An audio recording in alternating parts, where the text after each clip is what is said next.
Olá, bem-vindo ao Panorama. Acompanhe agora reportagens produzidas pelo seu jornal, o Telejornal da TVT. Temas relevantes para uma sociedade mais igualitária e justa.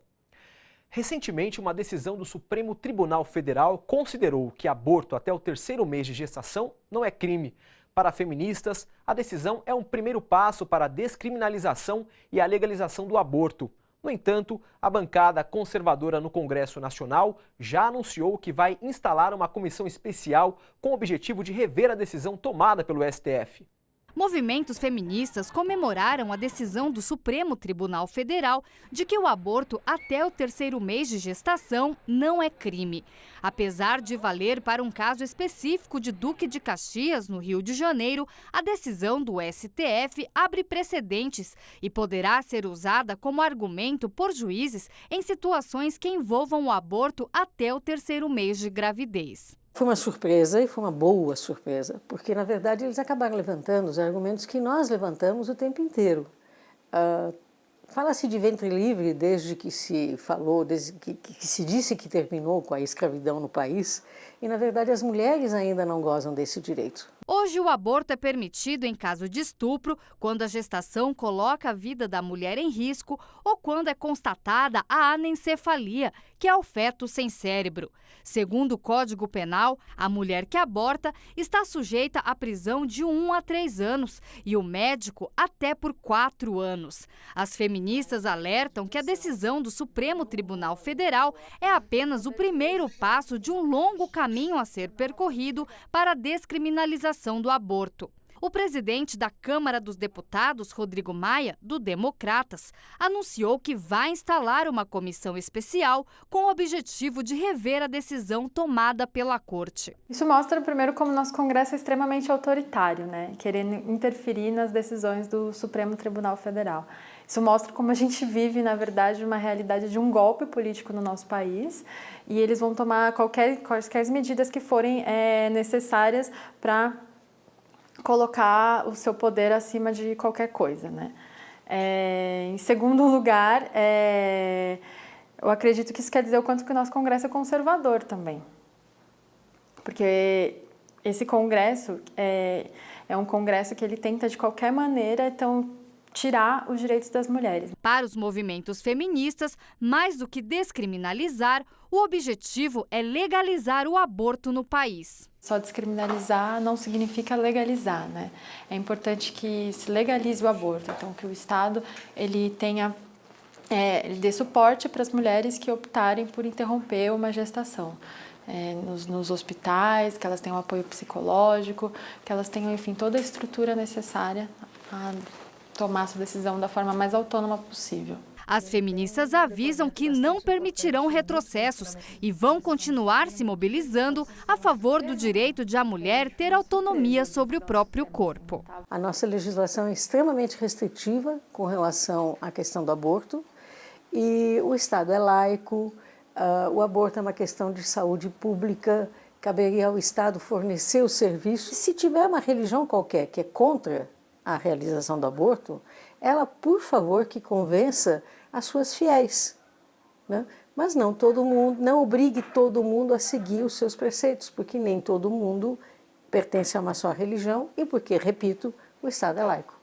O que a população pensa sobre a violência sexual contra as mulheres? Para responder essa pergunta, pesquisadores dos institutos Patrícia Galvão e Locomotiva realizaram uma pesquisa e constataram que a maioria das pessoas acaba naturalizando a agressão sexual por falta de informação. O estudo mostra que para 51% da população entrevistada, violência sexual significa somente sexo sem consentimento. De acordo com os pesquisadores, isso revela que homens não percebem as agressões sexuais que praticam e nem as mulheres se dão conta que estão sendo violentadas quando são beijadas à força, encoxadas no transporte público ou forçadas pelo parceiro a fazer sexo sem vontade. Quando a gente pergunta para as mulheres, você já foi vítima de violência sexual? 11% falam que sim. Quando a gente, por outro lado, estimula uma série de violências sexuais, que não é apenas o sexo sem consentimento ou estupro, né? Esse percentual sobe de 11% para 39%. Ou seja, tem muitas atitudes que acontecem no dia a dia com grande parte das mulheres, que são formas de violência sexual, mas que elas não entendem dessa forma. A pesquisa sobre a percepção dos brasileiros em relação à violência sexual foi realizada em julho pelo Instituto Locomotiva e divulgada nesta semana pelo Instituto Patrícia Galvão. 1.000 pessoas foram ouvidas, homens e mulheres com mais de 18 anos, em 70 municípios. Entre os dados que mais chamam a atenção, Maíra destaca que 67% dos entrevistados acreditam que a violência sexual acontece porque os homens não conseguem controlar seus impulsos. A gente sabe que a gente está numa sociedade extremamente machista, em que os homens entendem que as mulheres são propriedades deles, né? Então, se o homem tem um desejo de fazer sexo, ele entende que a mulher deve satisfazê-lo nesse desejo. Existe uma ideia, né, que é naturalizada de que os homens têm uma sexualidade incontrolável, né, de que eles não têm poder sobre, né, tanta testosterona sobre os seus corpos, né, uma coisa que é construída desde a infância. E ditados populares que acabam reforçando isso, tipo: prendam suas cabras que meus bodes estão soltos. Esse comportamento não é resultado apenas do machismo e da cultura do estupro, segundo a militante feminista. A mídia também contribui para que a mulher seja desrespeitada. 74% da população acreditam nisso. Qualquer cena de filme, de novela, tem uma violência contra uma mulher, tem um estupro, tem um assédio e vai se naturalizando essa ideia. Tem que ter controle social, né? Os meios de comunicação não podem divulgar o que eles querem da forma que querem, no momento que querem, tanto que existem poucas, mas algumas regras, né? Você não pode botar cena de sexo num programa das 7 horas da noite. Mas a pesquisa também apontou para uma mudança positiva de comportamento. 96% concordam que é preciso ensinar os homens a respeitar as mulheres e não as mulheres a terem medo. A pesquisa mostra como um ponto positivo que muito avançamos nas ideias, né, no campo das ideias sobre o respeito às mulheres, mas avançamos, mas ainda há muito a ser conquistado no dia a dia dessas mulheres e para que essas violências cessem. A reforma da Previdência proposta pelo governo Temer vai aprofundar as desigualdades e penalizar as mulheres. Essa constatação é de especialistas ouvidas pelo seu jornal para comentar os impactos negativos das mudanças no plano de aposentadoria das trabalhadoras. A reforma da Previdência proposta pelo governo Michel Temer quer igualar a idade mínima para aposentadoria de homens e mulheres para 65 anos e aumentar o tempo mínimo de contribuição de 15 para 25 anos. Pela lei atual, as mulheres se aposentam com 55 anos de idade ou 30 anos de contribuição, 5 a menos que os homens. Se a PEC da Previdência passar, as mulheres terão que trabalhar pelo menos 10 anos a mais. As mulheres, elas não têm uma vida laboral, uma vida ativa toda no mercado de trabalho formal.